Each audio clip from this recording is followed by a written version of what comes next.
Премиерот Зоран Заев јавно потврди дека им давал насоки на советниците од СДСМ во Тетово да гласаат за бизнисот на контроверзниот инвеститор Дака Давидовиќ, тежок 200 милиони евра. Лично тој дал зелено светло за новиот детален урбанистички план кој вклучува изградба на 30 згради. Јас сум мотиватор да се носат урбанистички планови. Советниците на општина Тетово ја консултираат централата и да, насоката беше да гласаат како што гласаа и другите од мнозинството.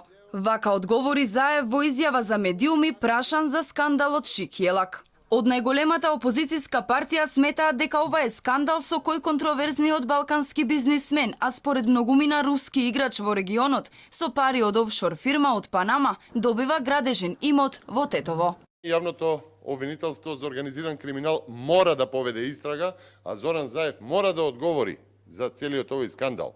Тоа што Заев јавно вели дека нема докази, не смее да биде појдовна точка за јавното обвинителство на Вилма Русковска, доколку на вистина сака да остави впечаток дека не дозволува политички увид во предметите во јавното обвинителство. Ова е сериозен криминал за кој што врвот на мафијата на чело со Зоран Заев мора да одговара. Или мафијата, или Македонија. Аферата со Шик Јелак и поврзаноста на црногорскиот бизнисмен со македонските власти ја отвори подпредседателот на ВМРО-ДПМН Александар Николовски, кој потсети на разговорите кои одекнаа во јавноста во предизборниот период, во кои наводно се слуша гласот на Дака и осудениот во рекет Зоки Кичеец. Во овие аудиоматеријали се споменува името на премиерот Заев, но и на генералниот секретар Драги Рашковски.